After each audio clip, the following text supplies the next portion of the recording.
Donc je vous montre, je fais un nouveau document. Je vais partir du format A4, je vais le faire en RVB. Non, je vais le faire en CMJN parce que mes documents sont CMJN, voilà. Euh, ok, voilà le format A4. Je vais sélectionner tout ça. Donc le cut, toutes les lignes et le design, je sélectionne. Ah oui, alors, on va faire comme ça, oui. Ok.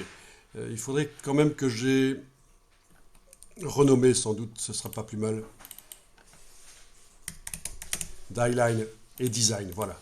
Die-line et design, ça c'est le premier. Et celui-ci, die-line et design aussi.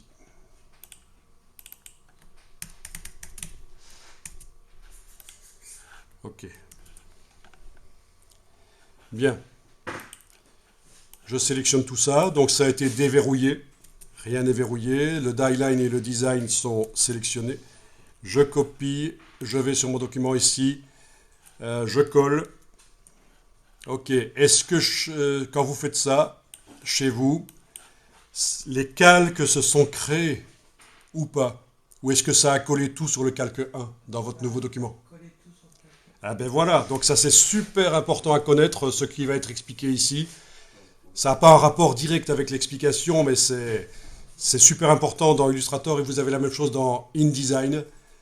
Chez moi, les calques ont été créés parce que, et là je vais annuler, vous aussi vous annulez, parce que dans le menu de la palette calque, vous avez ceci qui est enclenché, j'avais ceci qui était enclenché, collé en conservant les calques d'origine. Et ça c'est super intéressant. Ça veut dire que ça colle, mais ça va mettre les éléments sur les calques. Et si les calques n'existent pas, ça les crée. Donc réessayez, collez, vous allez voir, ça va vous créer vos calques.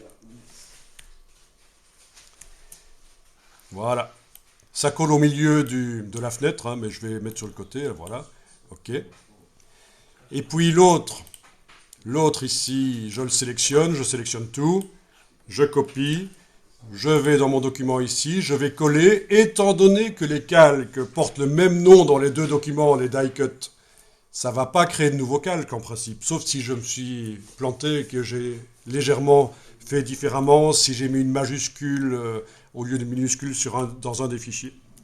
Voilà, ça a marché aussi, vous voyez. Normalement, si vous aviez donné les mêmes noms de calques dans les deux fichiers de die cut, ça n'a pas créé de nouveaux calques cette fois-ci. Ça a mis sur le bon calque. Ok.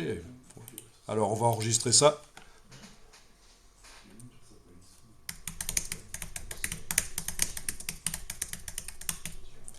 Bon, j'ai juste appelé ça deux die lines sur un seul fichier, mais voilà.